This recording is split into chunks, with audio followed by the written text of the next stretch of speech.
British Airways का एक जहाज चारों इंजन फेल होने के बाद जकार्ता इंटरनेशनल एयरपोर्ट पर क्रैश लैंडिंग के लिए जा रहा था। लेकिन यहाँ मसला ये था कि एयरपोर्ट और जहाज के बीच ऊंचे ऊंचे पहाड़ थे और बिना इंजन पावर के पहाड़ों को क्रॉस करना कैप्टन के लिए नामुमकिन था। इतने में पायलट ने माइक उठाया और अनाउंसमेंट करके ढके छुपे अल्फाजों में फ्लाइट क्रू को इशारा दिया कि इमरजेंसी के लिए तैयार हो जा। लेकिन फिर कुछ ऐसा हुआ जिसने एविएशन की दुनिया में एक नई तारीख कायम कर दी। नाजरीन, 24 जून 1982 की रात ब्रिटिश एयरवेज की फ्लाइट 009 का लंदन से न्यूजीलैंड तक इंतहाई लंबा सफर चल रहा था। ये लंबा सफर छोटे छोटे हिस्सों में डिवाइडेड था। जैसे पहले इसने लंदन से बॉम्बे तक ट्रेवल किया, फिर मलेशिया में कुआलालंपुर तक, और अब इसकी मंजिल थी ऑस्ट्रेलिया का शहर पर्थ। फिर मेलबर्न से होते हुए इसे ऑकलैंड तक जाना था। जहाज की बात की जाए तो ये 3 साल पुराना बोइंग 747-200 था, जिसमें 4 रोल्स रॉयस के RB211 जेट इंजन्स लगे थे। प्लेन में 247 पैसेंजर्स और 15 क्रू मेंबर्स समेत टोटल 262 लोग सवार थे। इतना लंबा सफर करने के बाद कुआलालंपुर में फ्लाइट क्रू चेंज हुआ ताकि आगे के सफर के लिए क्रू बिल्कुल फ्रेश हो। फ्लाइट क्रू में शामिल कैप्टन थे 41 इयर्स के एरिक हेनरी मूडी, 32 साल के फर्स्ट ऑफिसर रॉजर ग्रीव्स और 40 साल के फ्लाइट इंजीनियर बैरी टाउनले फ्रीमैन। आपको यहाँ बताता चलूं कि कैप्टन एरिक ने अपने कैरियर का आगाज ग्लाइडर पायलट के तौर पर किया था और आज इनकी यही स्किल इनको बहुत काम आने वाली थी। कुआलालंपुर में टेक ऑफ से पहले कैप्टन एरिक ने वेदर रेडार चेक किया और फ्लाइट प्लान डिस्कस किया। उस रात मौसम बिल्कुल साफ था, ना कोई ज्यादा बादल थे और ना ही टर्बुलेंस की कोई फोरकास्ट मौजूद थी। रात 7:30 बजे के करीब फ्लाइट 009 ने नॉर्मली टेक ऑफ किया और शुरुआती वक्त में इसे कैप्टन एरिक ही फ्लाई कर रहे थे। चंद मिनटों बाद जहाज 37,000 फीट तक पहुंच गया। इस पॉइंट पर दोनों पायलट्स थोड़ा रिलैक्स हुए क्योंकि क्रूजिंग एल्टीट्यूड पे ज्यादातर काम ऑटो पायलट करता है। टेक ऑफ के 45 मिनट बाद फ्लाइट 009 इंडोनेशिया के ऊपर से गुजर रही थी और अब वो जकार्ता एयर ट्रैफिक कंट्रोलर से राब्ते में आ गए। डिनर करने के बाद कैप्टन एरिक मूडी ने दोबारा वेदर रेडार देखा। उनको स्क्रीन पर ना बादल दिखे और ना ही कोई गरज चमक। तभी उन्होंने फर्स्ट ऑफिसर रॉजर ग्रीव्स को कंट्रोल दिया और टॉयलेट इस्तेमाल करने के लिए कॉकपिट से बाहर निकल आए। यहाँ तक जो कुछ भी हुआ वो बिल्कुल नॉर्मल था। जब वो क्रू के टॉयलेट तक पहुंचे तो वो पहले से ऑक्यूपाइड था। तभी वो सीढ़ियां उतरकर नीचे फर्स्ट क्लास में चले गए। अभी वो नीचे उतरे ही थे कि उनको कॉकपिट में दोबारा बुलवाया गया। कैप्टन एरिक इसी कश्मकश में वापस ऊपर चढ़े कि आखिर उन्हें फौरन क्यों बुलवाया गया है। तभी उन्होंने सीढ़ियों के पास जलने की बू महसूस की और इधर उधर देखने पर उन्हें स्टेप्स के पास लगे एसी वेंट में से धुआं निकलता हुआ दिखा। यही सोचते हुए वो ऊपर चढ़े कि जरूर कोई मसला हुआ होगा, तभी उनको कॉकपिट में बुलवाया गया है। लेकिन जैसे ही वो कॉकपिट में एंटर हुए तो उनका इस्तकबाल विंड स्क्रीन पर खूबसूरत डांसिंग लाइट से हुआ। ये फिनोमेनॉन खतरनाक तो नहीं होता, लेकिन पैदा तब होता है जब जहाज थंडर स्टॉर्म्स में से गुजर रहा हो, जिसको सेंट एल्मोस फायर भी कहते हैं। कैप्टन एरिक फौरन अपनी सीट पर बैठे और एक मर्तबा फिर वेदर रेडार चेक किया। इस मौके पर वो काफी हैरान हुए क्योंकि रेडार की स्क्रीन पर पहले की तरह कोई थंडर स्टॉर्म नहीं था। यहाँ तक के रेडार ने कोई बादल भी डिटेक्ट नहीं किए। इस दौरान जहाज की सामने वाली बॉडी, विंग्स और इंजन का लीडिंग एज खूबसूरत नीले रंग की रोशनी पैदा कर रहा था, जो कि पायलट्स के लिए एक नॉर्मल बात है अगर कभी वो रात के वक्त थंडर स्टॉर्म्स के पास से गुजर रहे हों। लेकिन कैप्टन एरिक परेशान थे क्योंकि उन्होंने सीढ़ियों के पास धुआं और जलने की बदबू महसूस की थी। अभी वो इस बारे में सोच ही रहे थे कि बिना थंडर स्टॉर्म के सेंट एल्मोस फायर क्यों जाहिर हुई हैं। ठीक 8:40 पे फ्लाइट इंजीनियर ने घबराई हुई आवाज में बोला कि इंजन नंबर 4 बंद हो गया है। इस आवाज के साथ ही कॉकपिट का माहौल सीरियस हो गया और कैप्टन ने फौरन इंजन शटडाउन की चेकलिस्ट पर अमल करने को कहा। फर्स्ट ऑफिसर ने इंजन नंबर 4 की चेकलिस्ट कंप्लीट की। इतने में फ्लाइट इंजीनियर की आवाज दोबारा आती है और इस बार उनका कहना था कि इंजन नंबर 3, 2 और 1 भी बंद हो चुके हैं। ये सब कुछ इतना जल्दी हुआ कि किसी को सोचने का मौका ही नहीं मिला। ब्रिटिश एयरवेज फ्लाइट 009 जकार्ता के साउथ में इंडियन ओशन के ऊपर 37,000 फीट पे अब बगैर किसी पावर के ग्लाइड कर रही थी। यहाँ आपको बताता चलूं कि एयरक्राफ्ट में बिजली पैदा करने वाला जनरेटर भी इंजन के साथ ही कनेक्टेड होता है।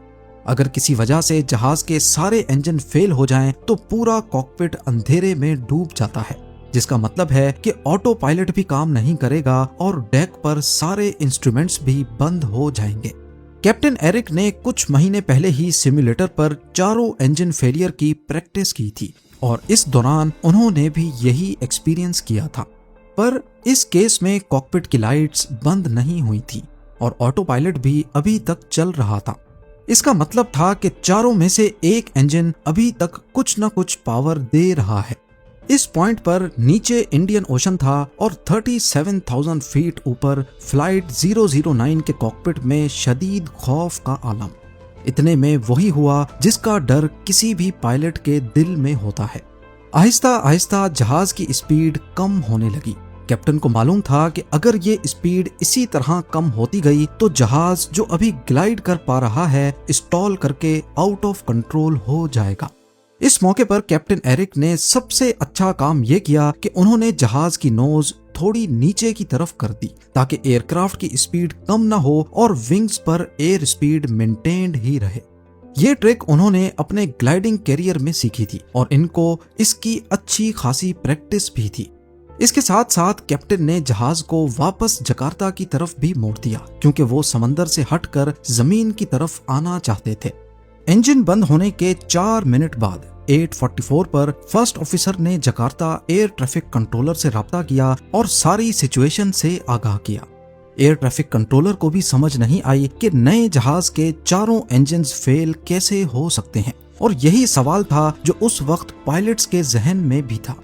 सबसे हैरानी की बात तो ये थी कि थंडर स्टॉर्म्स ना होने के बावजूद सेंट एल्मोस लाइट्स क्यों जाहिर हो रही थीं और क्या इनका इंजन फेलियर के साथ कोई डायरेक्ट कनेक्शन तो नहीं है।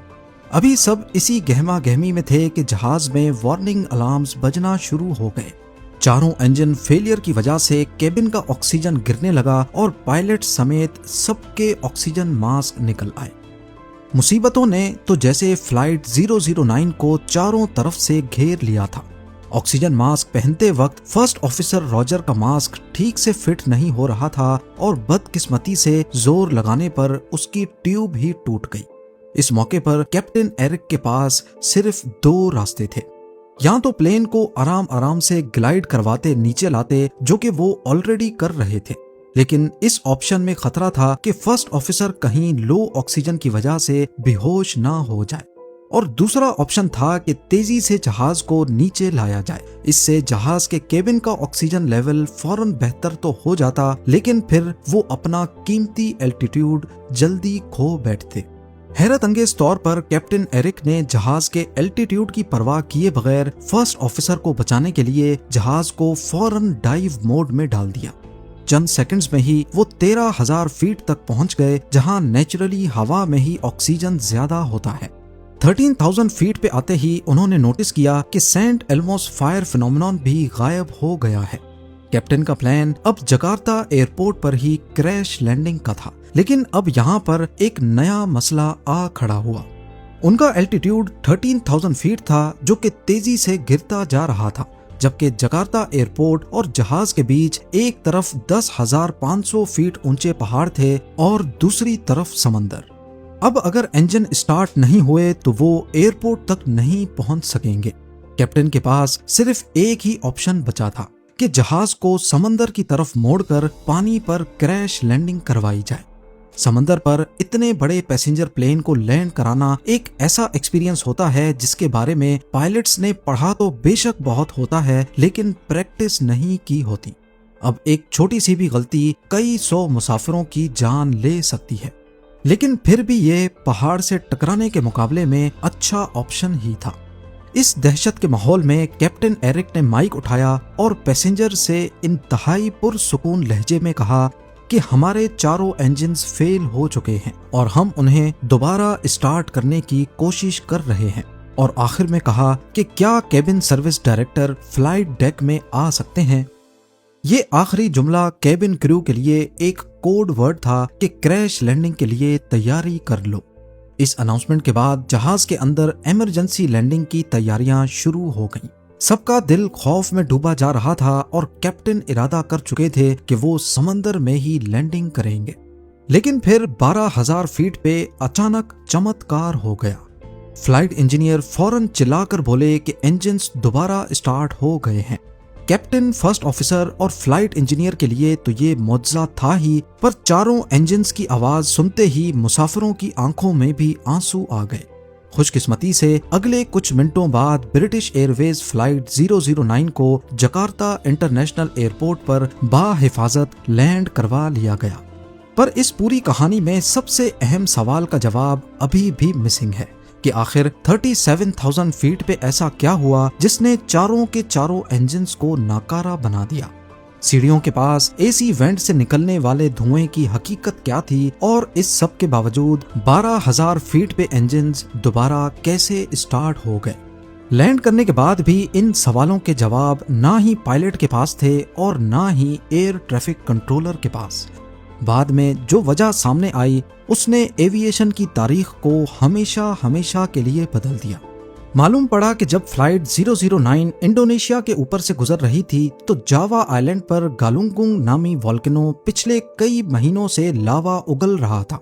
जैसा कि आप सब जानते हैं कि वोल्केनिक एक्टिविटी में काला और सफेद धुआं निकल रहा होता है। ये वोल्केनिक ऐश होती है जिसमें माइक्रोमीटर से भी छोटे पार्टिकल्स मौजूद होते हैं। सैटेलाइट इमेज में देखा जाए तो वोल्केनिक ऐश कई 100 किलोमीटर दूर और हजारों फीट ऊपर आसमान में चली जाती है। ज्यादातर इसमें पत्थर, मिनरल्स और वोल्केनिक ग्लास के जर्रात शामिल होते हैं। अब क्योंकि उस दौर में वोल्केनिक ऐश को एविएशन इंडस्ट्री के लिए खतरा नहीं समझा जाता था, तभी किसी का ध्यान इसकी तरफ गया ही नहीं। इस ऐश के पार्टिकल्स इलेक्ट्रिकली चार्ज्ड होते हैं जिसमें थंडर स्टॉर्म्स की तरह बिजली भी नजर आती है। अब हुआ कुछ यूं था कि जब सेंट एल्मोस फायर का मंजर चल रहा था, उसी वक्त जहाज वोल्केनिक ऐश के बादल से गुजर रहा था। वही बादल जिसे रेडार ने डिटेक्ट ही नहीं किया क्योंकि वो सिर्फ पानी के जर्रात को डिटेक्ट करने के लिए डिजाइन था। वोल्केनिक ऐश के कुछ पार्टिकल्स का मेल्टिंग पॉइंट 1100 डिग्री सेल्सियस होता है, और जब वो पार्टिकल्स इंजन के 1400 डिग्री टेम्परेचर में गए तो मेल्ट होकर टरबाइन ब्लेड्स, फ्यूल नोजल और मुख्तलिफ कॉम्प्लेक्स पार्ट्स के साथ शीशा बनकर चिपक गए। यही वजह थी कि इंजन्स माल फंक्शन हो गए और एक एक करके बंद होते गए। बाद में जब इंजन्स का जायजा लिया गया तो उसमें से भारी मिकदार में ऐश बरामद की गई। जब कैप्टन जहाज को तेजी से 13,000 फीट पे लाए तो असल में वो ऐश क्लाउड से बाहर निकल आए। ठंडी हवा ने चिपके हुए शीशे को फ्रीज किया और फिर वो फ्रिक्शन से टूटकर बाहर निकल गए। जैसे ही ब्लेड्स आजाद हुए, इंजन्स दोबारा स्टार्ट हो गए। इंजन स्टार्ट होने के बाद कैप्टन एरिक ने जहाज का खोया हुआ एल्टीट्यूड वापस पाने के लिए उसको क्लाइंब मोड में डाला, लेकिन 15,000 फीट के पास वही सेंट एल्मोस फायर दोबारा लौट आई और इंजन नंबर 2 दोबारा झटके मारने लगा। तभी उन्होंने जहाज को 12,000 फीट पर ही मेंटेन रखा और पहाड़ों को क्रॉस करके जकार्ता की तरफ बढ़ते रहे। सब कुछ वापस लौट चुका था, लेकिन वोल्केनिक ऐश की रगड़ ने विंड स्क्रीन को बुरी तरह धुंधला कर दिया था। सिर्फ साइड पे एक ऐसा पैच था जहां से रनवे नजर आ रहा था। कैप्टन ने सिर्फ उस छोटी सी जगह से देखकर जहाज को बड़ी हिम्मत और हिफाजत से लैंड करवा लिया। ब्रिटिश एयरवेज फ्लाइट 009 के इस हैरत अंगेज वाक़े के बाद एविएशन की दुनिया में एक जबरदस्त तब्दीली लाई गई। इस हादसे से पहले एविएशन की दुनिया में वोल्केनिक ऐश को डिटेक्ट करने का कोई सिस्टम नहीं था, लेकिन इसके बाद पूरी दुनिया में 9 सेंटर्स बनाए गए जिनका काम दुनिया भर के एक्टिव वोल्केनोज पर 24/7 नजर रखना और एयरलाइंस को अलर्ट करना है। यही वो इंसिडेंट था जिसके बाद से वेदर रेडार्स में तब्दीली की गई, जो कि अब ऐश क्लाउड्स और नॉर्मल क्लाउड्स को अलग अलग आइडेंटिफाई करते हैं। इसके साथ साथ फ्लाइट सिमुलेटर्स में नया चैप्टर ऐड किया गया, जिसमें पायलट्स को ट्रेनिंग दी जाती है कि ऐश क्लाउड के अंदर घुसने की सूरत में उन्हें क्या कुछ करना है, जिसमें फौरन 180 डिग्री टर्न की प्रैक्टिस, इंजन पावर को कम करना और इमरजेंसी एल्टीट्यूड कम करने की प्रैक्टिस शामिल है। करीब 45 इयर्स पहले फ्लाइट 009 की वो परवाज आज भी हमें ये सिखाती है कि मुसीबत चाहे कितनी ही बड़ी क्यों ना हो, हाजिर दिमागी के जरिए हारी हुई बाजी को भी जीत में बदला जा सकता है। उम्मीद है ज़ेम टीवी की ये वीडियो भी आप लोग भरपूर लाइक और शेयर करेंगे। आप लोगों के प्यार भरे कमेंट्स का बेहद शुक्रिया। मिलते हैं अगली शानदार वीडियो में।